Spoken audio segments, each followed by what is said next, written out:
After being reborn, I immediately dragged my newly announced boyfriend to the Civil Affairs Bureau to get our marriage certificate. All because in my previous life, the moment my boyfriend and I announced our relationship on social media, my best friend called. Is your boyfriend Marco, the CEO of Ruasian Group? Drives a Maybach and lives in the Villa District?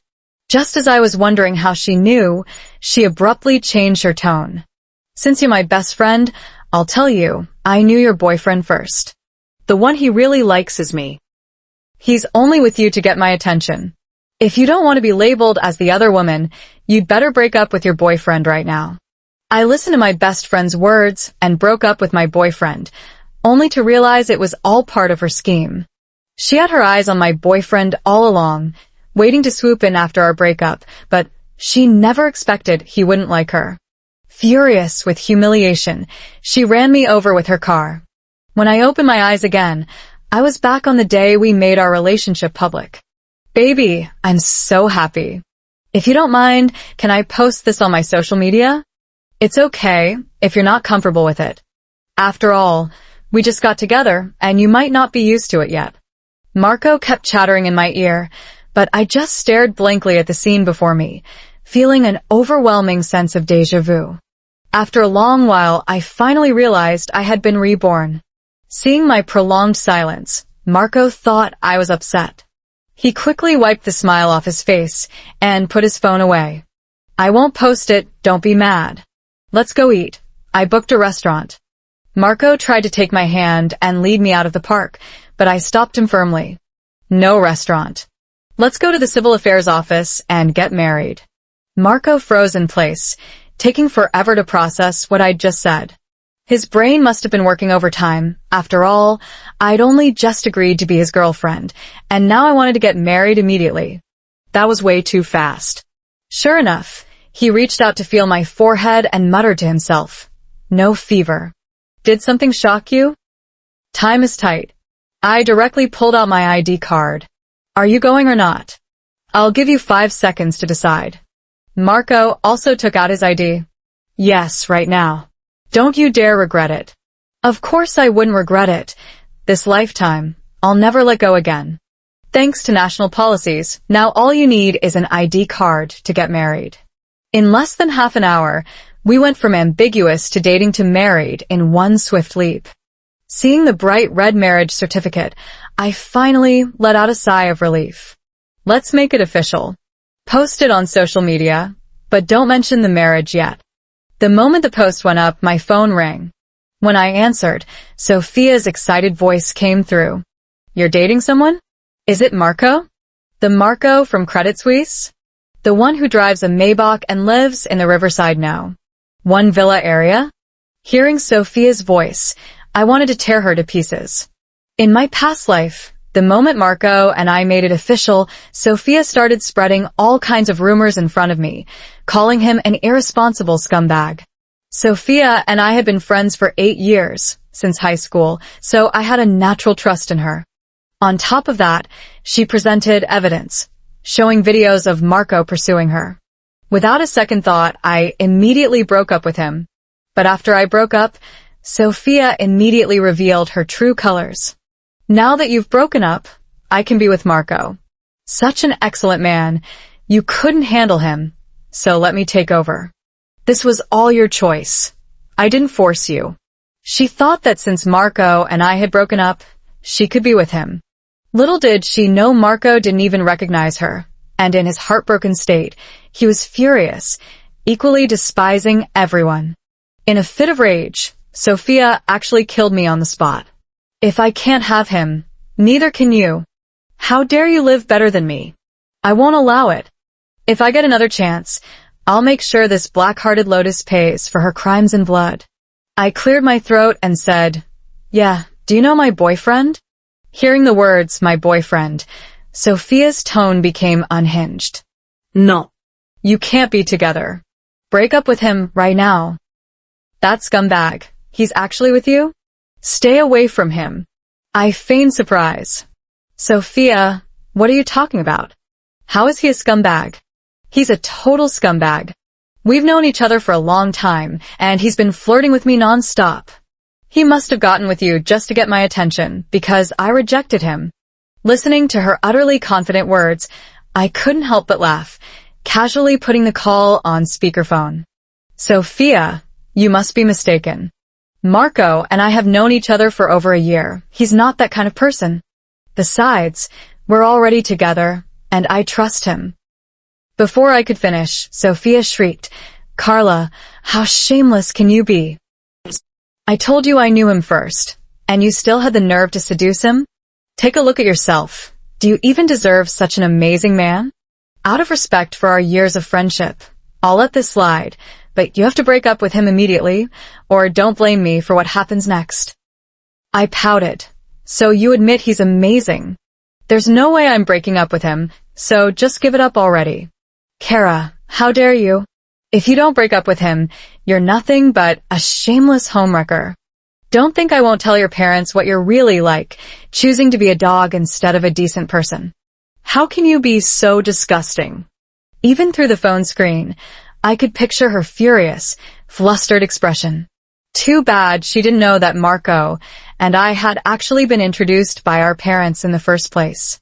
Across from me, Marco was already frowning and about to speak, so I quickly hung up the phone. Honey, who is that? I don't even know her. I'm innocent. She's slandering me. She's slandering me. Of course, I knew he was innocent. In my past life, I only found out after my death that all those videos Sophia had shown me were actually AI generated. Not a single one of them was real. I was such a fool to believe it so completely without even thinking to verify it. That evening when I got home, I told my parents about Marco and me getting married. They had always been very fond of Marco, so though they were a little shocked to hear the news, they didn't blame me. Since both sets of parents already knew each other well and were familiar with each other's backgrounds, they decided to arrange a dinner soon to meet up. The day of the meal arrived quickly. I was waiting for Marco's parents at the hotel entrance when a familiar figure appeared in the distance. Kara, Sophia roared, quickening her pace as she charged toward me. Her eyes were bloodshot, her face sallow. She looked absolutely livid, probably hadn't slept a wink all night. Why won't you listen to me? Why won't you break up with him? Sophia grabbed my shoulders with both hands, demanding harshly. I shook free and took half a step back. Are you insane? What business is it of yours whether I break up with him or not? You're way out of line. You don't deserve him. A man like that isn't right for you. You'll regret this. I'm doing this for your own good. You have to break up with him. Go tell him right now. Sophia's eyes were wild as she seized my wrist and dragged me toward the hotel exit. I struggled desperately. I won't break up with him. I refuse. You're just jealous I found a good man. People were coming and going at the hotel entrance. I quickly shouted, Someone help. Look at this woman trying to seduce my husband. How shameless. Caught off guard by my turning the tables, Sophia slapped me across the face.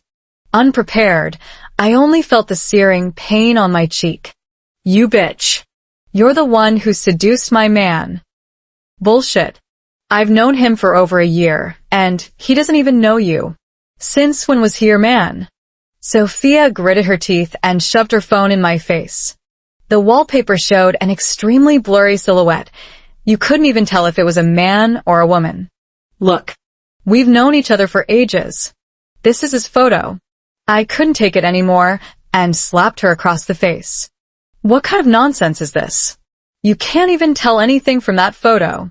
You're insane. Sophia was on the verge of a complete breakdown. Seeing that I refused to break up with him, she lunged at me, claws out, trying to hit me. He's mine. I've liked him for so long. You seduced my man. How dare you steal your best friend's boyfriend? Have you no shame? Thankfully, I'd taken some self-defense classes in college, so she couldn't land a hit and could only keep hurling insults. You filthy slut. Do you just throw yourself at any rich man you see? I'll kill you. I quickly pulled out my phone to call the police, but honestly, this woman needed a psychiatric ward more than anything.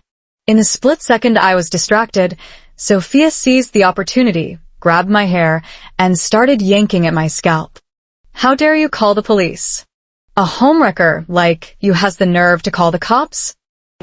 Today, I'll teach you a lesson your parents failed to. The pain was so intense my scalp went numb. I kicked her in the stomach, sending her sprawling to the ground, still clutching a few strands of my hair in her hand. While she was still struggling to get up, I immediately gave her a dozen slaps across the face. Whoa, Kara, how dare you hit me? I'm calling the police, Sophia cried, clutching her face as my blows finally sober her up. I sneered coldly. I should be the one calling the police. Soon enough, officers arrived and took both of us away. On the way, I texted Marco, who immediately offered to bring a lawyer to bail me out at the station. At the police station, Sophia immediately played the victim. Officers, this woman not only seduced my husband, but also beat me up like this. You must stand up for me. Though being the other woman is a moral issue beyond police jurisdiction, the officers' gazes turned scrutinizing as they listened to her claims. You'd better back up your words with evidence. The hotel entrance has surveillance. You threw the first punch, and I merely defended myself. That's self-defense, I retorted. As for your accusation that I seduced your husband, I'll sue you for slander. The police listened to both of us and immediately went to check the hotel's surveillance footage. You just wait. You're going to jail. Some people are habitual liars, and their minds automatically construct images to the point where they deceive even themselves. It wasn't until the police showed us the hotel lobby surveillance footage that Sophia finally shut her mouth. So, what if I hit her first? She was the one seducing my husband. Homewreckers deserve to be taught a lesson. You cops, how dare you take a homewrecker's side? Jesus Christ, there's no justice in this world. The officer was getting a headache from her noise and said sternly, You're calling her the other woman. Do you have proof? Sophia wiped her tears and snapped, Of course I do. With that, she pulled out her phone again and opened the photo gallery. There, unmistakably, were pictures of her and Marco together. Some showed them hugging, others holding hands, and there were even intimate shots from the bedroom. The officer awkwardly averted his gaze. That's enough. That's enough. Is this all you have? This only proves you were together, not that she's the other woman. Sophia hadn't expected the officer to say this and grew agitated again. What more proof do I need? If he wasn't my husband, would I have slept with him? What's wrong with you officers? Why are you pressuring me, a woman? She should be the one providing evidence to prove she's not the other woman. You're bullying me like this. I'll expose you all. She made a huge scene at the police station. Seeing that reasoning with her was impossible, the officer could only cast a pleading glance in my direction. Luckily, I was prepared and spoke up immediately. Officer, I have proof. She's mentally ill and slandering me. With that, I quickly pulled out my marriage certificate from my bag. 4. Seeing the marriage certificate, Sophia was dumbfounded. The police also breathed a sigh of relief. On one side, there were just a few photos, while on the other, there was a red booklet. It was obvious who to believe. See for yourself. They're legally protected. You should stop harassing them. No way. This must be a forgery by her. Sophia let out a furious roar. This is fake. Open your eyes and look. Sophia grabbed a nearby policeman, screaming like a madwoman. The officer immediately shook off her hand. Calm down. This isn't a marketplace. If you keep causing trouble, don't blame us for being harsh. Several male officers surrounded Sophia, ready to take action, their presence overwhelmingly intimidating. Sophia was completely deflated now, not daring to say another word. After all, the police wouldn't indulge her. But she still hadn't given up. Once the officers had left, her expression suddenly shifted again. I was staring at my phone when she suddenly dropped to her knees in front of me. Gone was the earlier ferocity. Now her face was streaked with tears. I'm sorry, Kara. I was just too worked up earlier. There's a reason for everything I did. I watched her leisurely, curious to see what else she could come up with. Sophia swallowed hard, looking as if she were in a difficult position. I'm really not lying to you. Marco is a total scumbag. He deceived me, body and soul, and then turned around to pursue you. Believe me, he's a con artist. His luxury car and villa are all rented, just to trick naive young girls like you. It doesn't matter if I was fooled, but you're my best friend. I can't bear to see you get tricked too. Just trust me and divorce him as soon as possible. Sure enough, she was still using the same script from our past life. It's all her jealousy at play, afraid her friend might suffer, yet also afraid her friend might ride a Range Rover. Whether it's true or not is for me to decide. Seems to me you're just jealous I married well and want to break me and my husband apart. That's not it at all. We've known each other for 8 years. You'd rather trust some man than your own best friend? She acted with such sincerity, even shedding a few tears in her emotional outburst. Of course I believe you, but you need proof, I said with a furrowed brow. Oh, I've got plenty, videos all over my phone, she replied. That's exactly what I was waiting for. Then show me first. Without solid evidence, I won't believe a word of it. Sophia's phone contained quite a few AI-generated videos, mostly face-swapped. If you weren't familiar with the people involved, you might actually be fooled at first glance. Just as both our attentions were fixed on the videos, a figure quietly appeared behind Sophia. Got you. 5. Marco reached out and snatched Sophia's phone. What are you doing?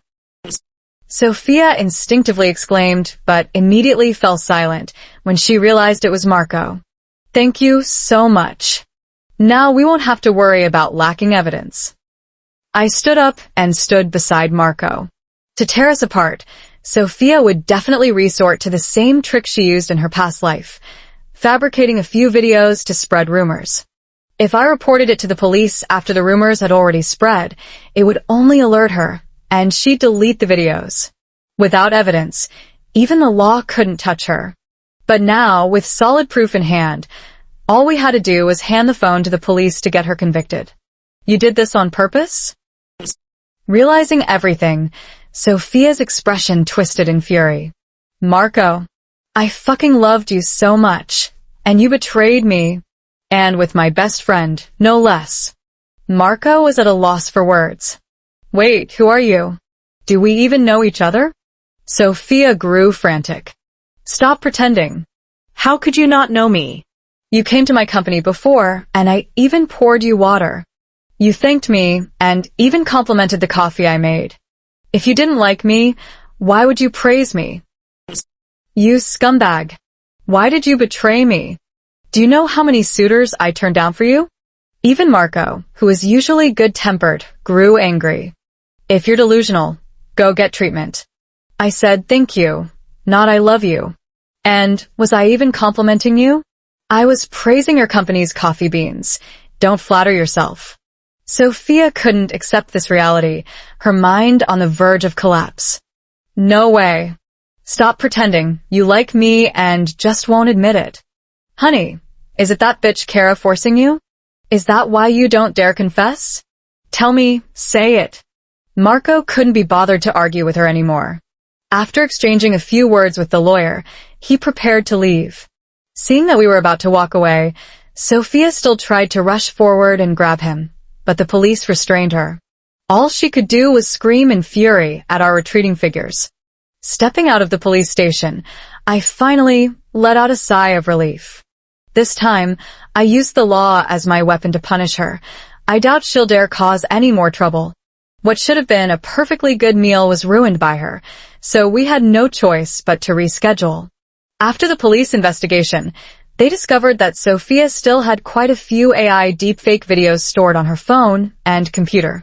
Kissing and hugging were just the appetizers. The police also found explicit videos on her computer. Not only that, she had fabricated slanderous rumors about female colleagues she disliked, swapping their faces with actresses in adult videos. Fortunately, it was discovered in time, so nothing had been spread yet, no harm was done, and no profit was made. Luckily, it was caught early. Who knows what she might have done with those videos otherwise? Now, AI synthesis technology has become incredibly advanced. Some videos are indistinguishable from real ones unless examined with professional techniques, and these videos spread extremely quickly. By the time they're discovered, they've often already gone viral across the internet, leaving the perpetrator completely hidden while the victim is left powerless. But precisely because it hadn't spread or profited yet, she was only jailed for 3 months in the end. After returning home, I deleted all of Sophia's contact information, determined to cut ties with her for good. I hope she can turn over a new leaf after her release and never come looking for me again. 6. But ideals are plump while reality is bony. The more I don't want something to happen, the more likely it is to occur. That day while I was at work, I suddenly received a call from Marco's parents. Marco had been working normally at the company when several police officers came in and took him away. The charge was actually rape resulting in pregnancy. I immediately went to the police station with a lawyer to see the person involved. "Officer, I'm really pregnant. Look at my belly. There's really a baby inside." Before even entering the station, I heard a familiar voice. If on the way here I'd been wondering whether Marco might have actually committed such a heinous act, in which case I wouldn't hesitate to let him face legal judgment. Now I could be certain this was a false accusation. Walking in, I saw it was Sophia, whom I hadn't seen in months. Her time in prison had slimmed her down considerably, but to my surprise, her belly did appear somewhat enlarged, resembling that of an ordinary woman 4 months into pregnancy. Yet this woman had only been out for 2 months. Even if she were 2 months pregnant, her belly shouldn't be that big. When she saw me, Sophia showed no shame or nervousness. Instead, she stuck out her belly as if to taunt me. "I told you I wouldn't let you off." I rolled my eyes, too tired to engage in verbal sparring, and turned to the officer. "Officer, is she the one accusing my husband of rape?" The policeman nodded and immediately began explaining the situation to me. Turns out Sophia had come to the police station early in the morning clutching her stomach, claiming she wanted to report a case and find the father of her child. At first, the police thought it might be a missing persons case and prepared to take it seriously until they heard her say, "Now that I'm pregnant, that bitch Kara can't possibly compete with me." Upon further questioning, they realized this wasn't about a missing person at all, just a simple case of trying to force a marriage through pregnancy. This wasn't police business, so they flat out refused to accept her report. That's when she had a sudden, brilliant idea, claiming she'd been raped to force Marco to show up. Poor Marco, completely unaware of anything, got hauled in for questioning. But of course the police wouldn't just take her word for it. They'd surely give us justice. I walked up to Sophia. "You say you're pregnant. Do you have any medical reports?" "What do I need reports for? My belly's already big. What else could it be?" I told the officer. "You hear that? She's mentally ill. This is pure slander against my husband." Seeing the police were about to lose patience, Sophia quickly presented her evidence, a pregnancy test. "I haven't had time to go to the hospital for a checkup yet, but isn't this test proof enough?" Now it was clear she had no real evidence at all. Everything was just her own delusion. The police asked for some details and found their stories didn't match at all. Moreover, Marco had both witnesses and physical evidence on his side, so the police quickly released him. "No, how could you let him go? I'm really carrying his child." The officer said sternly, "We handle cases based on evidence. If you can't provide any, be careful. He might sue you for defamation." That did remind me. Sending her to jail before clearly didn't teach her a lesson. Seems like she didn't serve enough time. Hearing I was going to sue her, Sophia wasn't scared at all. She even straightened her belly and said, "Go ahead and sue. I'm pregnant. Who dares to put me in jail?" Didn't expect her to pull this card. Then she gazed affectionately at Marco. "Don't worry, hubby. I'll go get checked right now. Our baby must be very healthy." Marco was so furious, he could have killed her right then. Without a word, he silently walked toward the car. As Sophie walked away, I quietly followed her. She did go to the hospital and even registered for obstetrics.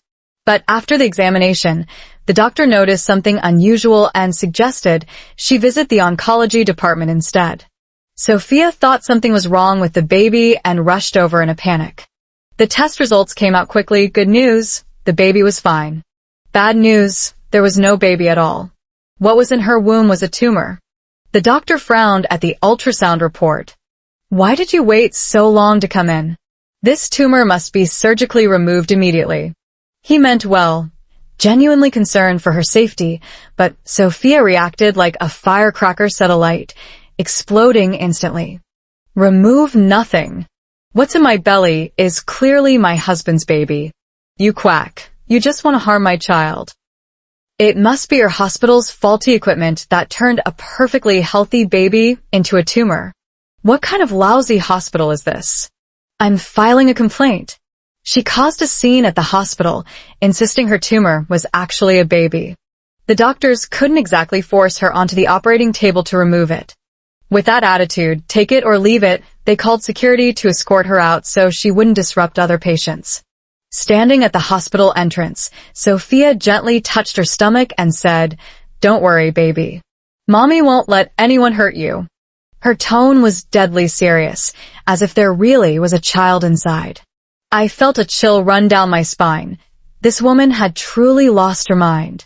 This kind of lunatic is the most terrifying because you never know what they'll do when they snap. Didn't she suddenly go crazy in her past life and take both Marco and me down with her? Thinking of this, I immediately went home to discuss hiding out with Marco. The tumor in her belly would only grow larger over time, and eventually, she'd be the death of herself. Marco still couldn't swallow his anger. After all, he wasn't the one at fault, yet now he had to hide like a fugitive.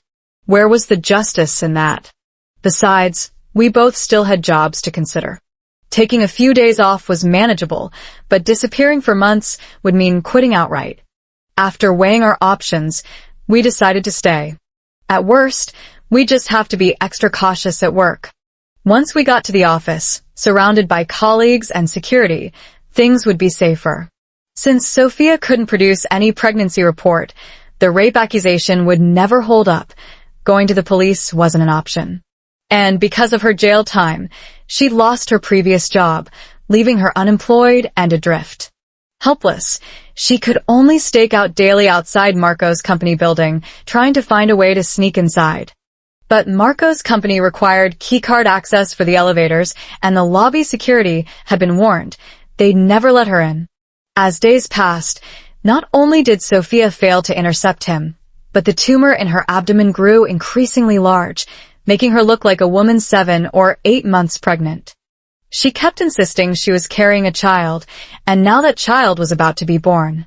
She was desperate to give this child a father. Though she couldn't enter the building, she could wait in the parking garage.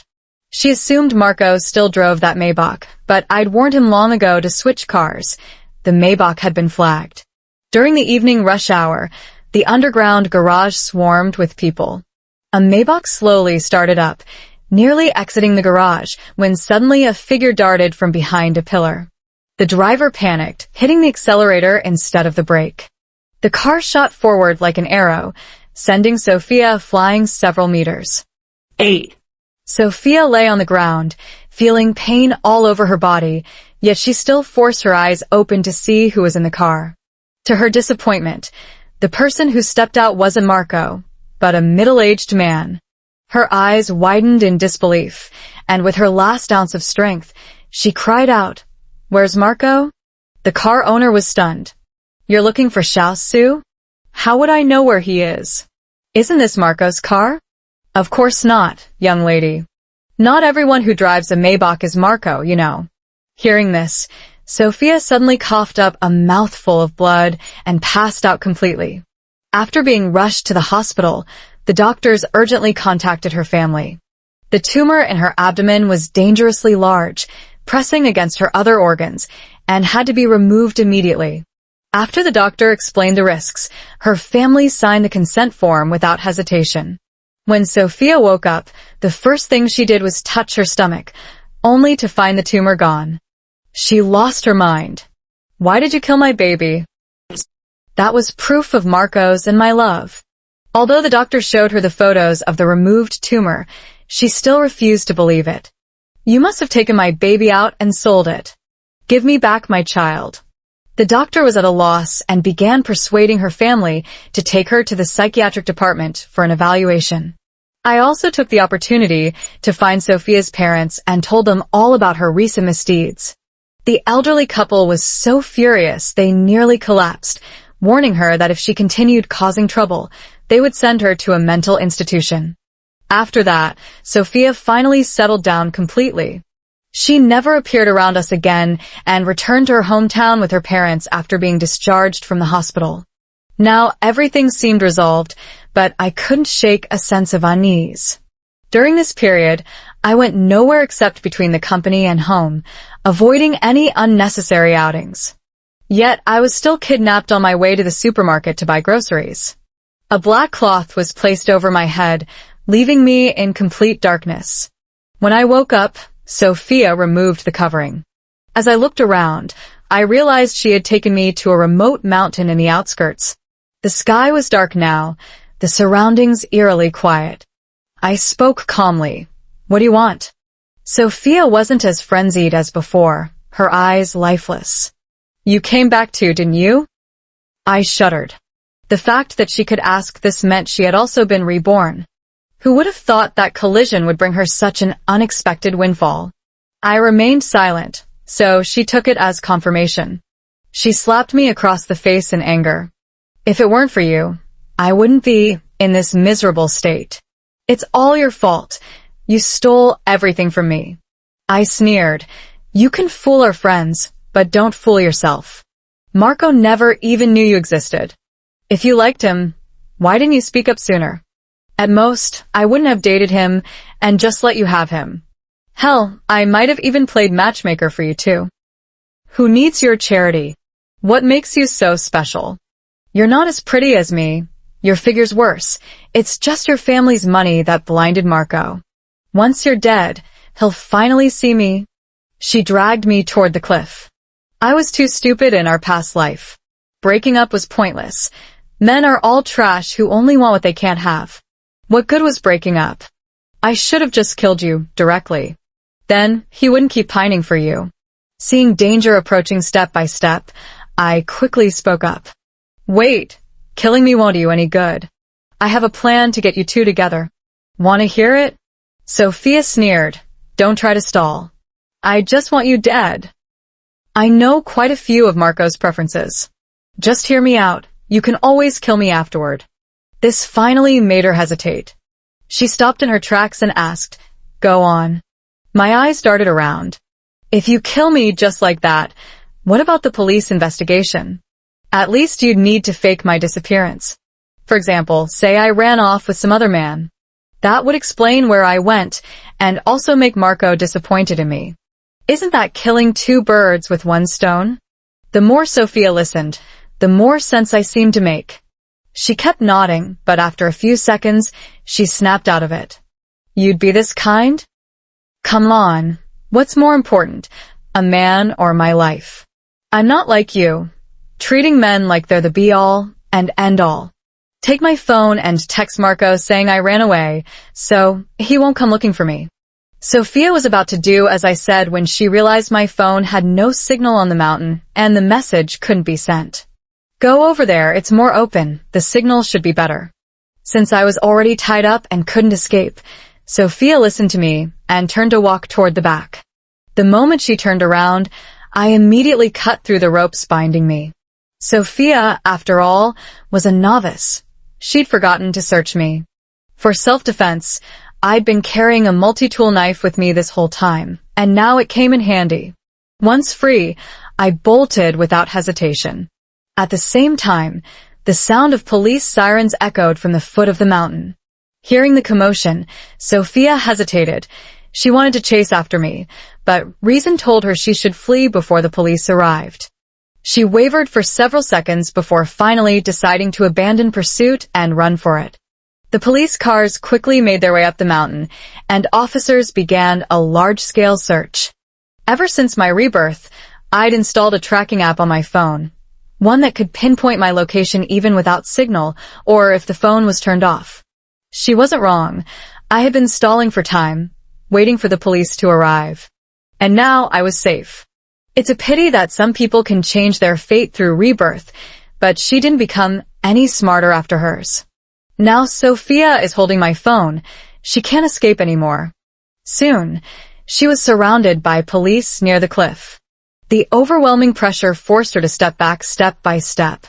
"Don't come any closer.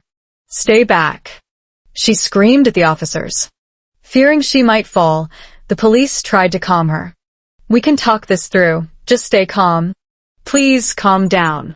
But she couldn't compose herself at all, especially when she saw me reappear behind the police, her mind completely shattered. It had rained just days before, leaving the cliffside wet and slippery. Her feet slipped, she lost her balance, and tumbled straight down the cliff. The police immediately rushed forward, shining flashlights to survey the bottom, but it was too deep to see. By the time the rescue team found her, she had already stopped breathing. Hearing this outcome, I let out a sigh of relief. The gloom that had haunted me for so long finally lifted. Everything was over now, and it was time for me to look ahead. The future was still long and beautiful, and from now on, I would live well,